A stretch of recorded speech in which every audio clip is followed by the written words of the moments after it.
السلام علیکم جناب، میں لے کر آئی ہوں آپ لوگوں کے لیے ناول تیرے نام کی نسبت. اس کو تحریک افشا کمل نے. تو چلنا پڑھتے ہیں ناول کی ایپیسوڈ 3 کی جانب. نئی جگہ کی وجہ سے زری ساری رات ڈھنگ سے نہیں سو پائی تھی. بار بار آنکھ کھل رہی تھی. آدھی رات گزار کر کہیں نیند مہربان بھی ہوئی تو صبح کا سورج نکلتے ہی آنکھ پھر سے کھل گئی تھی. کسل مندی سے بستر پر پڑے رہنے کے بعد وہ منہ بسور کر اٹھتی، فریش ہونے چلتی. اچھا سا بات لے کر وہ خود کو کافی حد تک فریش محسوس کرتی نیچے چلی آئی.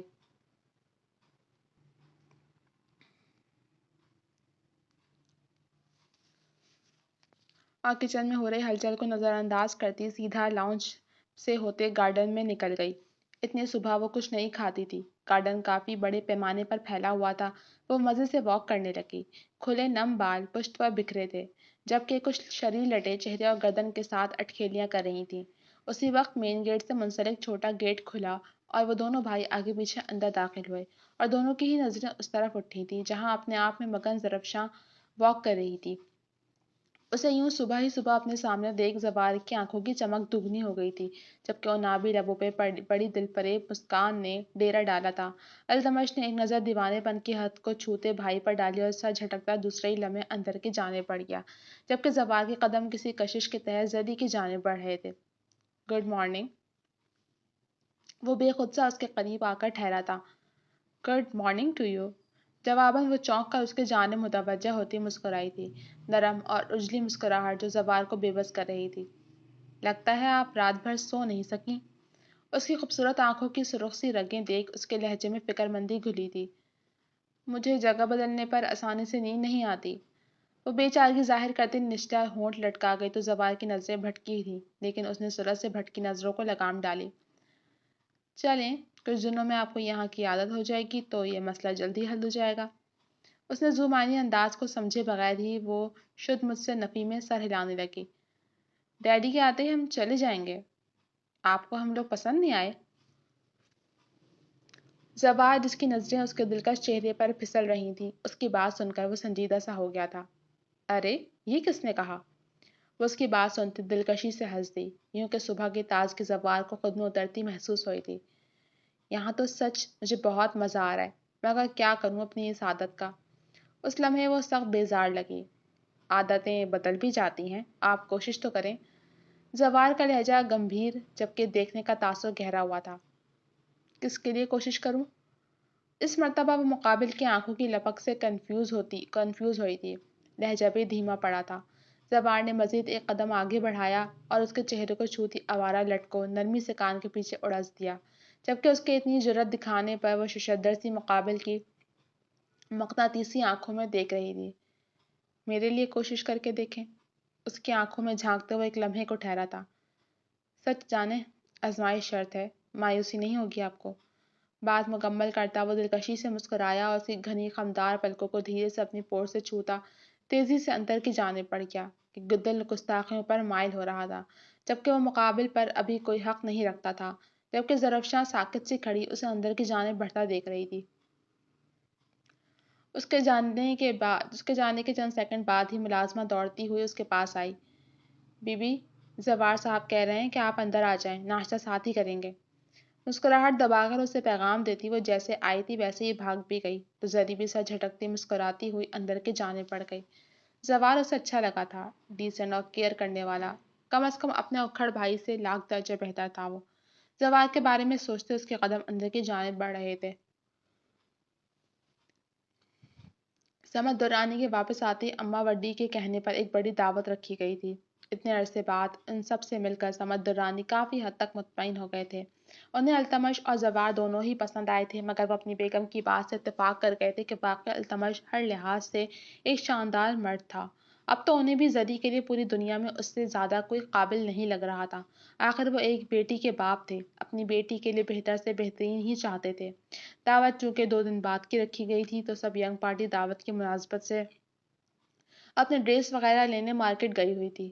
التمش ابھی تک آفس سے نہیں لوٹا تھا، مگر اس نے دوپہر میں ہی زوال کو بھیج دیا تھا کیونکہ وہ خود بھی ان سب کے ساتھ شاپنگ کرنا چاہتا تھا. بڑی حویلی والے شام کی چائے سے لطف اندوز ہو رہے تھے جب اپنی بہو کے اشارے پر اماں وڈی نے بات چھیڑی تھی. تم دونوں نے زرفشاں کے بارے میں کیا سوچا ہے؟ ان کے خوشگوار انداز سے استفسار کرنے پر ان دونوں میاں بیوی کے بیچ مسکراتی نظروں کا تبادلہ ہوا۔ اما وڈی، زری ہماری بہت ہی لائق اور فرمانبردار بیٹی ہے، اور ہم دونوں ہی نے اس کی بہتری کے علاوہ کچھ نہیں چاہا۔ ہم دونوں ہی کی خواہش ہے کہ اس کی زندگی میں جو بھی محرم آئے وہ اسے محبت ہی نہیں، عزت اور تحفظ بھی دے۔ ان کے ہر انداز میں اپنی بیٹی کے لیے محبت ہی نہیں، فخر اور مان بھی تھا، جبکہ وہاں موجود سبھی افراد کے لبوں پر تائیدی مسکان چھلک رہی تھی۔ یہ تو سچ کہا، زری ماشاءاللہ بہت پیاری بچی ہے۔ اسے دیکھتے ہی میرے دل نے یہی خواہش کی کہ میں اسے اپنی بیٹی بنا لوں۔ بات کے دوران انہوں نے وقفہ لے کر سب پر ایک طائرانہ نظر ڈالی۔ وہ سارے انہی کی جانب متوجہ تھے۔ گلناز خٹک نے پھر سے سلسلہ کلام جوڑا تھا۔ اور پھر جب میں نے اپنے دل کی خواہش تمہارے لالا اور اما وڈی کے سامنے رکھی تو میں حیران رہ گئی کہ یہ ان دونوں کی بھی خواہش تھی۔ اس گھر کو زری جیسی لڑکی کی ضرورت ہے۔ میں اپنے بیٹے زوار کے لیے زری کا رشتہ طلب کرتی ہوں۔ وہ بڑے چاؤ بڑے مان سے ان کے سامنے دست سوال رکھ چکی تھیں، جبکہ وہ دونوں ہی ان کی بات کے زیر اثر ششدر سے تھے۔ بڑے کے ہوتے ہوئے آپ چھوٹے کا رشتہ کیوں دے رہی ہیں؟ ان کے سنجیدہ انداز میں حیرانگی کا عنصر شامل تھا، جبکہ سمت دورانی کی بات سن کر جبران خٹک اور ان کی بیگم نے ایک دوسرے کو دیکھنے کے بعد اما وڈی کی جانب دیکھا، جبکہ ممتاز دورانی کچھ مضطرب سی ان کا جواب سننا چاہ رہی تھی۔ التمش کی شادی 5 سال پہلے ہو چکی ہے۔ اما وڈی بس اتنا ہی کہہ کر ہانپ سی گئیں، جبکہ دل میں ایک درد سا اٹھا تھا۔ ان کی بات سن کر جہاں سمت دورانی یا ممتاز بیگم کو شوق لگا، وہیں جبران خٹک اور گلناز بیگم مغموم نظر آنے لگے۔ شوق تو خیر ان دونوں میاں بیوی کو بھی لگا تھا۔ التمش شادی شدہ تھا تو اس کی بیوی کہاں تھی، اور یہ سب اس شادی کے ذکر پر دکھی کیوں نظر آنے لگے تھے؟ ان دونوں کے چہرے پر یہ الجھن بھری پریشانی صاف دیکھی جا سکتی تھی۔ 5 سال پہلے التمش کی شادی ہوئی تھی، جس میں اس کی پسند اور ہماری رضا شامل تھی۔ شادی بہت دھوم دھام سے ہوئی تھی۔ آخر ایک سردار کی شادی تھی۔ التمش بہت خوش رہنے لگا تھا۔ ان دنوں اس کے چہرے کی مسکراہٹ اور آنکھوں سے پھوٹتی اندرونی خوشی، سب اچھا چل رہا تھا۔ بہو خوشخبری دینے والی تھی۔ اس خبر کو سن کر خوشی کا کوئی ٹھکانہ ہی نہیں رہا تھا۔ مگر پھر وہ بھیانک رات میرے التمش کی خوشیاں نگل گئی۔ اسے اپنی بیوی اور بچے کو اس ایک رات ہی میں کھو دیا، اور یوں ہو گیا جیسے بس سانس لیتا وجود۔ اپنے ہاتھ سے اپنی اولاد اور محبت کو مٹی تلے سلانے کے بعد وہ بدل گیا۔ اس کے چہرے کی مسکراہٹ اور آنکھوں کی چمک گم ہو گئی۔ وہ دن اور آج کا دن میں نے اپنے بچے کے چہرے پر کبھی نہ سچی خوشی دیکھی اور نہ کبھی اسے ہنستے مسکراتے دیکھا۔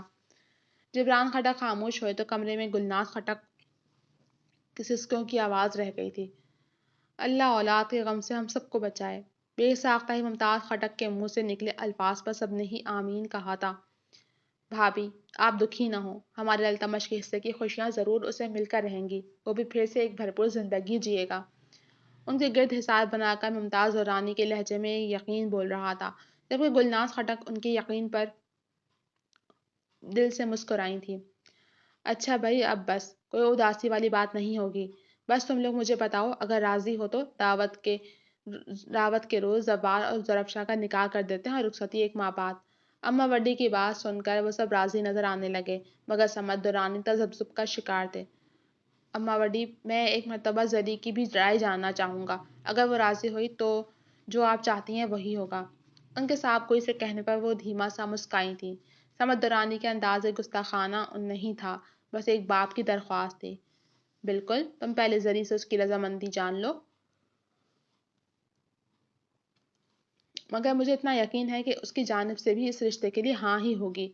ان کے نرم پر یقین لہجے پر وہ فقط مسکرا کر رہ گئے تھے۔ بڑوں کی بیٹھک برخاست ہوئی تو وہاں سے وہ سیدھا زرفشاں کے روم میں چلے آئے۔ وہ جو مزے سے لیٹی اپنا پسندیدہ کورین ڈرامہ دیکھ رہی تھی، فوراً سیدھی ہو کر بیٹھی تھی۔ یا الہی خیر، آپ دونوں ایک ساتھ میرے روم میں آئے ہیں؟ ہیڈ فون نکال کر موبائل اور ہیڈ فون سائڈ پر کرتے وہ شرارتی انداز میں گویا ہوئی، تو جہاں ممتاز دورانی نے اسے مصنوعی گوری کے ساتھ نوازا تھا، وہیں سمت دورانی نے اس کی بات کا لطف لیا تھا۔ بہت شرارتی ہو گئی ہے میری بیٹی۔ اس سے قریب بیٹھ کر انہوں نے جھک کر پدرانہ شفقت سے زرفشاں کا سر چوما تھا، جس پر وہ گردن اکڑا گئی، گویا اعتراض ہی گئی تھی، جبکہ ممتاز دورانی سر جھٹکتی دائیں جانب بیٹھ چکی تھیں، یوں کہ وہ ان دونوں کے بیچ میں آ گئی تھیں۔ تمہارے لیے ایک رشتہ آیا ہے۔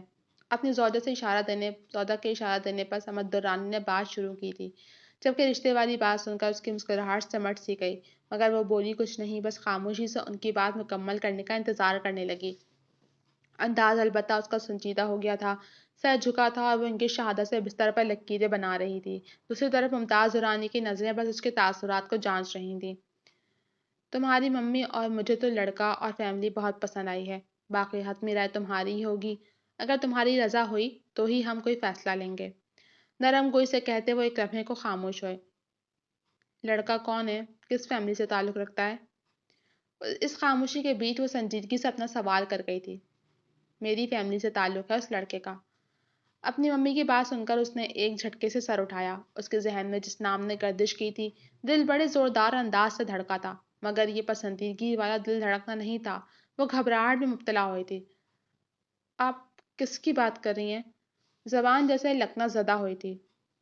بھابھی اور بھائی نے زوار کے لیے تمہارا ہاتھ مانگا ہے۔ اپنی ممی کی بات سنتی زرفشاں رکتی رکتی سانسیں گویا اس پل بحال ہوئی تھی۔ اگر تمہیں کوئی اعتراض ہے تو تم انکار کر سکتی ہو۔ اس کے ڈیڈ نے ہمیشہ کی طرح اسے باحوصلہ کیا تو وہ ان دونوں کی جانب دیکھ محبت سے مسکرا دی۔ آپ دونوں سے زیادہ میرے لیے اچھا کوئی نہیں سوچ سکتا۔ آپ کو جو بہتر لگے آپ دونوں وہی کیجیے۔ انہیں مکمل اختیار سونپتے ہوئے ایک اچھی بیٹی ہونے کا ثبوت دے گئی تھی۔ زوار ہر لحاظ سے ایک بہتر شخص تھا، اس کے ساتھ زندگی اچھی گزر سکتی تھی۔ اس کی زندگی میں کوئی اور تھا بھی نہیں، نہ ہی کبھی وہ محبت جیسے مرض میں مبتلا رہی تھی، اسی لیے اس نے انکار کرنے سے بہتر اقرار کرنا جانا تھا۔ اس اقرار سے اس کے والدین بھی خوش ہو گئے تھے اور وہ خود بھی مطمئن تھی۔ زرفشا کے اقرار سے گویا گھر بھر میں خوشی کی لہر دوڑ گئی تھی۔ سب سے زیادہ خوش تو زوار تھا، جو چاہا وہ پالیا والی کیفیت سے سرشار اس کے چہرے کی مسکان تھم نہیں رہی تھی۔ گلناز خٹک نے تو باقاعدہ ان خوشیوں کا صدقہ خیرات نکالا تھا۔ سب کے باہمی رضامندی سے نکاح بھی دعوت والے دن ہی رکھ دیا گیا۔ یہ تجویز بھی التمش کی جانب سے پیش کی گئی تھی، بقول اس کے وقت برباد کرنے کی بھلا ضرورت ہی کیا تھی۔ نکاح کے 1 ماہ بعد رخصتی کی ڈیٹ بھی سمجھو فائنل تھی۔ اس گھر میں کافی وقت بعد یوں خوشیوں نے پر پھیلائے تھے۔ سب کچھ ہنگامی صورتحال میں ہو رہا تھا، مگر کوئی بوکھلاہٹ نہیں تھی۔ التمش نے سب ارینج کروا دیا تھا، ویسے بھی اس کے ہوتے کوئی پریشانی آ بھی نہیں سکتی تھی۔ سب کو نکاح کی خبر کر دی گئی تھی۔ اس کے کزنز نے جھٹ بڑی حویلی کا رخ کیا تھا اور پھر ایک ہنگامہ تھا۔ سب نے مل کر خوبی زوار کا ریکارڈ لگایا تھا اور ساتھ ان دونوں کو تنگ بھی کر رہے تھے۔ زوار تو اس چھیڑ چھاڑ کو خوب انجوائے کر رہا تھا، مگر زری کافی گھبرا سی گئی تھی۔ اسے اس طرح کے ماحول کی عادت نہیں تھی، مگر وہ بیزار بھی نہیں تھی۔ سب لڑکیاں ڈھولک لے کر بیٹھی تھیں اور زرفشا کا باقاعدہ زوار سے پردہ کرا دیا گیا تھا، جس پر اس نے خوب ہی احتجاج کیا تھا، مگر نقار خانے میں طوطی کی کون سنتا ہے۔ اس پر ان پرلطف ہنگاموں کے دوران نکاح کے دن بھی آ گیا۔ دلہا اور دلہن کے لیے سفید لباس اسپیشل آرڈر پر آئے تھے۔